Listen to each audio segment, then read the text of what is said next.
안녕하세요. 선마을 음악쌤입니다. 오늘은요, 국악사와 관련된 기출 유형 분석을 해볼 건데요. 고민을 좀 많이 했어요. 원래는 국악의 악곡 하나하나를 다 일일이 분석하고 설명을 해드려야 되는데, 그렇게 하면 강의 분량이 너무 늘어나서 한도 끝도 없거든요. 곡이 한두 개가 아니잖아요. 국악 시간에 이름만 언급한 것들 많이 있는데 그걸 문제를 풀어가면서 함께 정리를 해보도록 할게요. 그래서 오늘 시간에는 국악의 역사 및 국악의 악곡들을 같이 문제를 다 다루어 볼 거예요. 아마 여기까지 하면은 국악과 관련된 모든 문제들을 다 풀어보는 거예요. 한번 도전해 볼게요. 다음에서 설명하는 기보법은 세종 때 만들어졌다. 네모칸에 율명을 적어서 동양 최초의 유량악보다. 뭐라 그랬죠? 동양 최초의 유량악보 정간보다. 전통음악악보인 정간보를 창안한 시대에 정간보 누가 창안하셨다고요? 세종대왕님 조선시대입니다. 다음에서 설명하는 작곡가는 한국 최초의 바이올리니스트이다. 대표적인 가곡으로는 이런 것들이 있다. 요즘에는 이런 문제 유형이 거의 나오지 않습니다. 왜냐하면 나오기가 되게 어려워요. 왜냐하면 이 시기적 특성상 일제강점기잖아요. 일제강점기에 음악가들이 자기의 활동을 당당하게 할 수 있었을까요? 어려웠겠죠. 그래서 많은 음악가들이 어쩔 수 없이 혹은 자의에 의해서 친일 활동들을 많이 했습니다. 뭐 예를 들어서 일제강점기 시대니까 제국주의가 왕성했을 때니까 항상 어떤 행사가 있을 때 일본 국가 같은 거 했겠죠. 그때 우리나라 음악가들이 가서 연주를 해주고 지휘를 해주고 했던 케이스들이 왕왕 있었다고 합니다. 그래서 사실 이 시대 때 조금이라도 친일을 안 했던 사람들이 거의 없을 거예요. 그렇지 않아요? 여러분들 목에 칼 들이미는데 난 죽어도 니네 국가는 연주 안 할 거야. 이렇게 하기는 사실 어려워. 선생님도 그 시대 가면 어떻게 될지 모르겠어. 이게 언제거니? 2007년도면 몇 년 전이야? 10여 년도 훨씬 넘은 문제라서 이런 문제가 나왔던 것 같아요. 요즘은 거의 내지 않아요. 왜냐면 이런 문제 냈다가 뭐 친일 작곡가 이걸 왜 국가고사에 내냐 이런 문제에 휘말릴 수도 있기 때문에 정답은 홍남파 선생님이세요. 홍남파 선생님 뭐 친일 논란 이런저런 논란이 있지만은 그래도 전국 콩쿨도 있어요. 홍남파 어린이 콩쿠르 뭐 이런 것들. 그래도 이런 훌륭한 곡들을 많이 쓰셨기 때문에 그 업적은 인정받아야죠. 그쵸? 우리나라 3대 음악가가 아닌 사람은 박연은 조선 전기 때 우리나라 아악을 정비했던 사람입니다. 그리고 우륵은요. 원래 가야 사람이었는데 가야가 멸망하면서 신라로 갔죠. 신라의 가야의 음악을 가야금 음악을 전승했던 분이 우륵이십니다. 그리고 왕산악은요. 고구려 시대의 재상이셨고 이 왕산악이 검은고를 만들었다. 그래서 이분들이 3대 음악가고요. 박동진 선생님도 물론 훌륭한 작곡가이시기는 한데 비교적 근대 오늘날 분이십니다. 우리나라 3대 음악가에는 들지 못하세요. 박연, 오륵, 왕산악이 우리나라 3대 음악가라고 합니다. 다음에서 설명하는 전통악보의 이름은 세종대왕이 창안했다. 네모칸 우물정자 동양 최초의 유량악보 뭐다? 정간보다. 다음에서 설명한 악보 똑같아요. 세종, 우물정, 우리나라 최초의 악보 정간보. 또 나왔네요. 다음 설명에 해당하는 우리나라 악보, 고유의 악보, 세종 때 우물정자 정간보. 다음 설명에 해당하는 시대는 세종 때 아악을 정비했다. 성종 때 악학개범을 편찬했다. 이거는 조선 전기 때 얘기고요. 판소리, 산조, 잡가 등의 민속악이 발전했다. 양난 이후에 조선 후기. 그래서 얘는 조선시대구나. 다음은 전통 악보에 대한 설명이다. 네모 한 칸을 한 박으로 하는 정간보라는 우리 고유의 악보는 어떤 시대에 만들었죠? 누가 만들었는데? 세종대왕님 조선시대다. 정답은 4번. 다음 설명에 해당하는 악보, 오물 정자 모양이다. 조선 세종 때 만든 유량악보, 정간보. 다음 중 정간보에 대한 설명으로 바르지 않은 거. 동양 최초의 유량악보 맞습니까? 맞아요. 신라는 아니죠. 언제야? 조선시대에 음의 높이 표현할 수 있어요. 한정가는 한박의 길이 맞습니다. 그래서 정답은 2번이에요. 다음 중 기역에 들어갈 박은 정관보는 정확히 표시하기 위해 조선시대 세종이 만든 악보고 한정가는 한박이다. 선생님, 우리 국악사 엄청 열심히 배웠는데 이것밖에 안 나와요? 네, 여기 국악사 파트에서는 지금 거의 정관보 얘기로 많이 나왔고요. 네, 이제 의식음악 파트에서 여러분들이 배웠던 것들이 녹여져 나올 겁니다. 애국가의 작곡가는 안익태 선생님이세요. 절에서 제를 올릴 때 불교에서 제를 올릴 때 쓰이는 음악은 단가는 판소리 부르기 전에 목을 풀기 위해서 불렀던 음악이 단가다. 시조는 조선시대 풍류음악, 선비들의 풍류음악이고요. 잡가는 조선 후기 때 민속 노래입니다. 그리고 이 범패죠. 범패는 언제? 통일신라 시대 때 불교를 국교로 하면서 절에서 쓰이는 제사음악이 바로 범패다. 조선시대 임금의 제사를 지낼 때 어떤 음악 사용한다 그랬죠? 종묘, 제례악이다. 무악은 뭐냐면 무당이 구슬할 때 쓰는 음악을 무당 음악, 무악이라고 합니다. 대치타는 뭐예요? 대치타는 행진음악이에요. 조선시대 행진음악이 대치타, 불고 때리는 악기들로 사용되는 행진음악 대치타. 영산해상은 선비들의 풍류음악이다. 정답은 4번 종묘제례악이구나. 범패는 언제 연주한다고요? 절에서 제를 올릴 때 불교음악이다. 다음에서 설명하는 거 문무와 무무의 춤이 따른다. 조선시대 역대 임금의 제사 때 쓰이는 음악이다. 조선시대 역대 임금의 제사 때 어떤 음악 쓰인다고 했죠?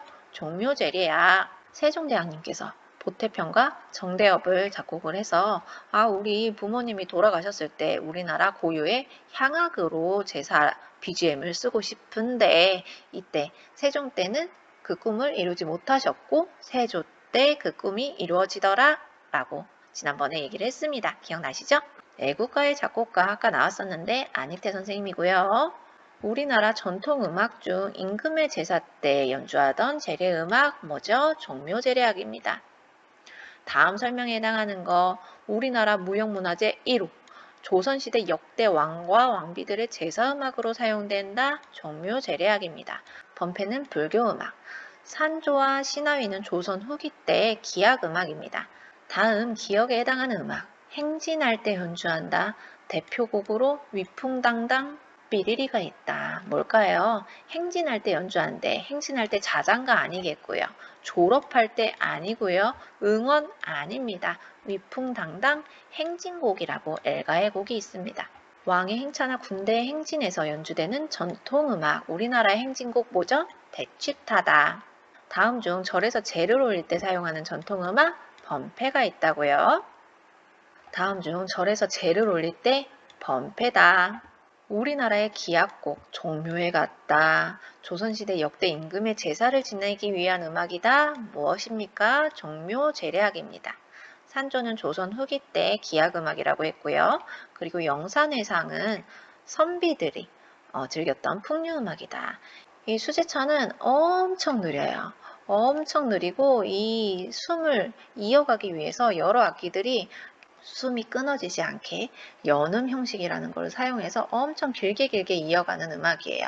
칠순잔치, 팔순잔치 이럴 때 무병장수를 기원하면서 연주했던 기악곡이 바로 수제천입니다. 이 문제의 답은 종묘제례악이구나. 다음에 전통 성악곡 볼게요. 이것도 우리가 배웠던 국악의 역사와 관련해서 충분히 풀 수 있는 문제입니다. 다음에서 설명하는 전통 성악곡은 초장, 중장, 종장의 3장 형식이고 선비들이 즐겨 불렀다. 5박 8박, 장구 반주나 무릎 장단에 맞춰 부른다. 네, 이거의 정답은 시조예요. 선비들이 즐겨 불렀다고 하니까 지난 시간에 선비들의 풍류음악 하면서 줄풍류 얘기했고 그리고 시조, 가곡, 가사 이런 거에 대해서 얘기를 했던 것 같아요. 여러분들 중학생이니까 아마 국어 시간에 배웠을 것 같아요. 시조요. 시조, 초장, 중장, 종장의 3장 형식으로 구성되어 있고 그리고 이걸 우리나라 고유의 정형시라고 합니다. 정형시는 무엇이냐면 형식이 정해져 있다는 거예요. 초장, 중장, 종장 이렇게 딱 꼭 반드시 3장 형식으로 만들어야 되고 그리고 사음보 사음보 간격을 띄어쓰기 해가지고 여러분들이 아마 시조를 만들어 본 적이 있었을걸요? 그리고 종장에서는 꼭 여기를 세 글자로 맞춰주고 3, 5, 뭐 4, 3, 3, 5, 4, 4 이렇게 글자 수 맞춰서 아마 시조를 만들어 보셨을 거예요. 네, 그 시조가 그냥 단지 시가 아니었어요. 뭐냐면은 이 시조의 시를 음악을 붙여서 노래를 불렀습니다. 굉장히 느리게요. 그래서 어떤 정해진 음률이 있어요. 그 음률에 가사만 얹어서 그렇게 불렀습니다. 동창이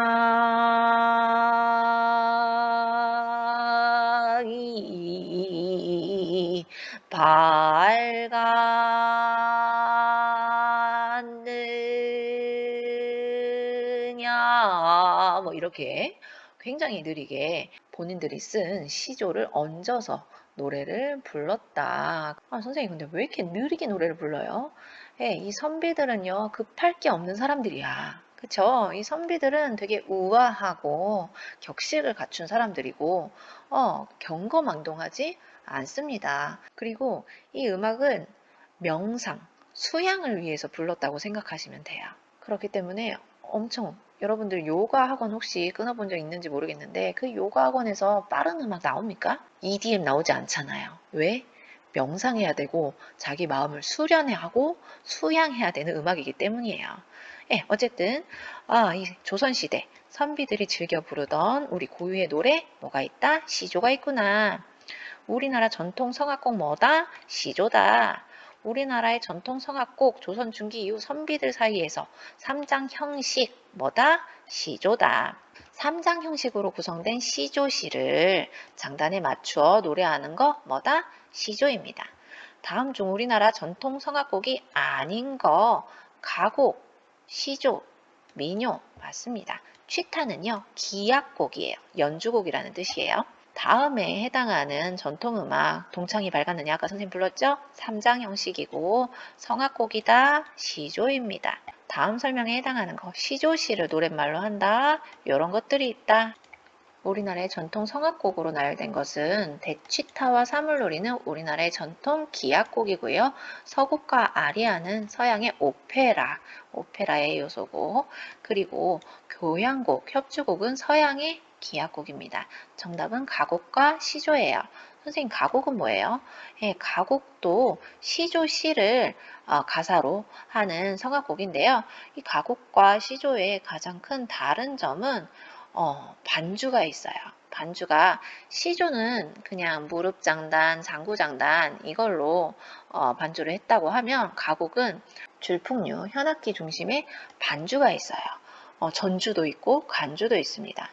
그래서 시조는 3장 형식이라고 했잖아요. 근데 가곡은 전주도 있고 간주도 있고 그래가지고 얘는 5장 형식으로 음악이 구성이 됩니다. 그리고 시조는 5박, 8박으로 이렇게 가사를 붙인다면 가곡은 16박도 있고 10박짜리도 있고 그렇습니다. 이건 지금 표 보면서 다시 한번 비교해 보세요. 다음에 전통 기악곡 보겠습니다. 전통 기악곡도 우리 음악사와 연계해서 한번 같이 살펴보도록 할게요. 조선 후기 음악은 정악과 민소각으로 구분한다. 조선 후기, 양난 이후에 민소각이 발달한다고 했잖아요. 정악은 궁중음악이고 민소각은 일반 서민들이 즐겼던 음악이다. 정악에 해당하는 거. 정악은요, 종묘 재래악이겠죠. 조선시대 역대 왕과 왕비의 제사를 위해서 쓰였던 음악이기 때문에 4번이 정답입니다. 잡가, 잡스럽죠. 네, 서민들이 불렀던 음악이다. 그리고 무속음악, 이건 무당이에요. 어떻게 궁중에서 무당을 불러드리겠습니까? 그쵸?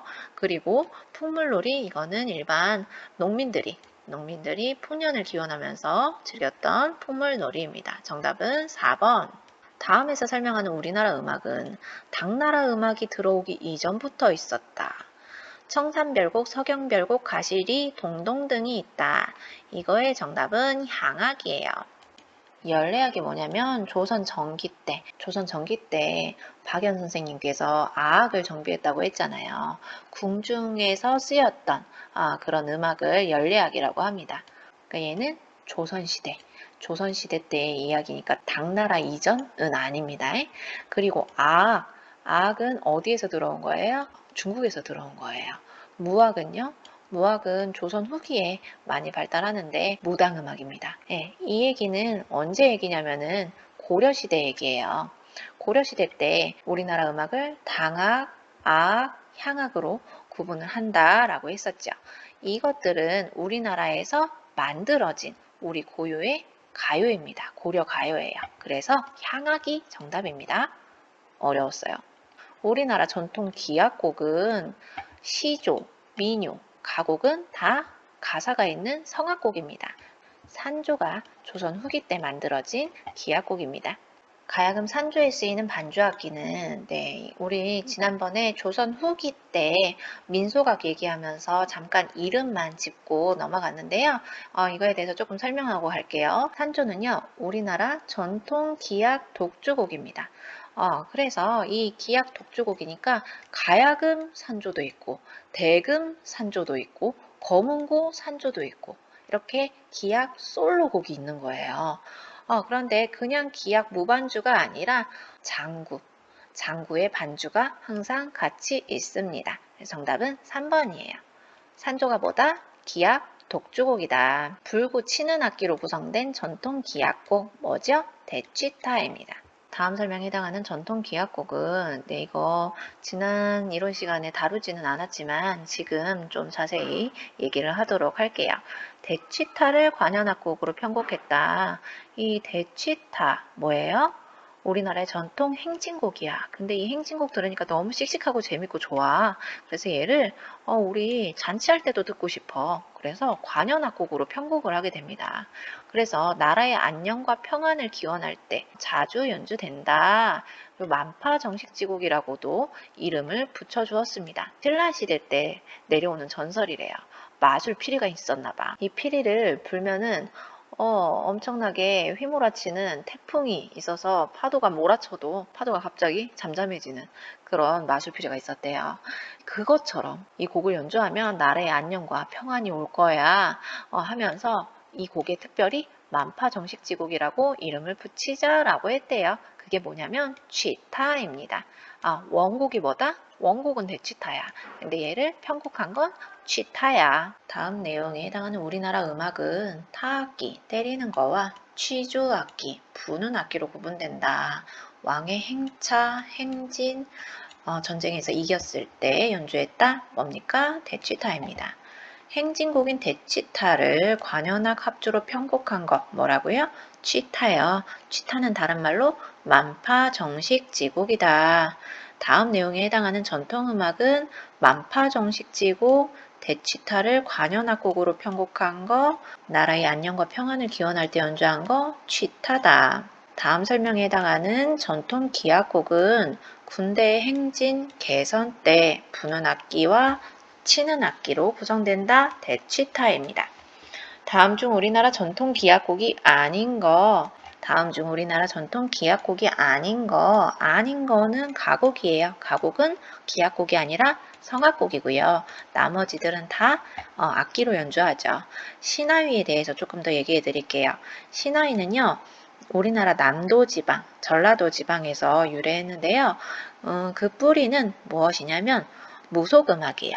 무당, 굿할 때 음악인데 이 신하위는 쉽게 말하면 재즈, 잼 아세요? 재즈에서는 잼이라고 해가지고 여러 악기들이 즉흥적으로 연주하는 게 있거든요. 그게 재즈의 잼이라고 해요. 그것처럼 신하위는요, 우리나라의 기악곡인데 어떤 기악곡이냐면 즉흥 기악곡입니다. 여러 악기가 다 따로 노는 듯 하지만 또 그게 어우러짐에 멋이 있는 그런 기악곡이 있어요. 신하위의 키포인트는 뭐냐면 즉흥입니다. 그림에 해당하는 전통음악의 연주 형태는 단소, 생화 해서 얘는 생소병주예요. 산조는 뭐라고 했어요? 기악 독주곡이고요. 신하위는 이 두 악기뿐만 아니라 한 대여섯 가지 악기들이 재즈, 잼처럼 즉흥 연주를 해야 됩니다. 아니에요. 종묘제약은 제사음악이죠. 정답은 3번. 다음에 해당하는 전통음악은 기악 독주곡이다, 장구반주다, 느리게 시작해서 점차 빠른 장단으로 이어진다. 산주에 대한 설명이에요. 다음에서 설명하는 우리나라 기악곡, 행진할 때 연주하는 음악, 불고 때리는 악기로 구성되는 대취타입니다. 다음 설명에 해당하는 우리나라 전통음악의 형식은 여러 개의 악곡이 모여서 큰 악곡 하나를 이룬다. 대표곡은 영산회상, 종묘제략 등이 있다. 자, 매기고 받는 형식 어디 거죠? 민요에서 나온 거죠. 솔로가 매기면 여러 사람이 받아줍니다. 긴 자진 형식은 느린 곡 하나, 빠른 곡 하나, 세트로 이렇게 엮여져 있는 형식이 긴 자진 형식, 이것도 민요에 많았고요. 그리고 이 연음 형식은 아까 설명했었는데 수제천, 이 수제천은 만수무강을 기원하는 그런 음악입니다. 수명이 끊기면 안 돼요. 이 연음 형식이 뭐냐면은 피리가 쭉 연주를 해요. 근데 이 피리가 굉장히 힘을 많이 쓰는 악기거든요. 되게 힘들어요, 호흡이. 그래서 이 피리가 쭉 불었는데 너무 힘들어. 그런데 이게 무병장수잖아. 음악이 끊기면 안 돼. 그래서 대금과 소금이 얘가 끊길 시점에 또 쭉 불어줍니다. 그래서 얘네들도 또 힘이 빠질 때 또 피리가 그걸 받아가지고 쭉 연주를 해줘요. 그것이 바로 음이 연결되는 그런 형식이다 해서 연음 형식이라고 합니다. 대표작으로는 수제천이 있어요. 수제천은 연음 형식이다. 그래서 남은 거는 이 모음곡인데요. 여기 보면 모여서 있다라는 게 포인트죠. 종묘제략, 보태평과 정대엽을 세종대왕님께서 작곡을 하셨다고 하는데요. 이 종묘제략이 딱 그 두 곡이 아니에요. 보태평 안에 11곡, 그리고 정대엽 안에 11곡이 있어. 그거를 다 합쳐서 종묘제략으로 만든 거예요. 그리고 이 영산해상도요. 그냥 이 한 곡만 딱 영산해상이라고 부르는 게 아니라 이 안에 몇 곡이더라? 8, 9곡이 있어요. 뭐 상령산, 중령산, 세령산, 가락더리, 뭐 상현도들이, 하현도들이, 타령, 군악 뭐 해가지고요. 이 여러 곡들이 모여서 큰 악곡 하나를 이루는 거, 이게 바로 모음곡 형식이라고 합니다. 다음 설명에 해당하는 거, 남도 무속음악에서 파생됐다. 기악 합주곡이다. 살풀이춤의 반주음악으로 쓰인다. 각 악기를 일정한 장단의 틀 안에서 자유롭게 뭐한대요?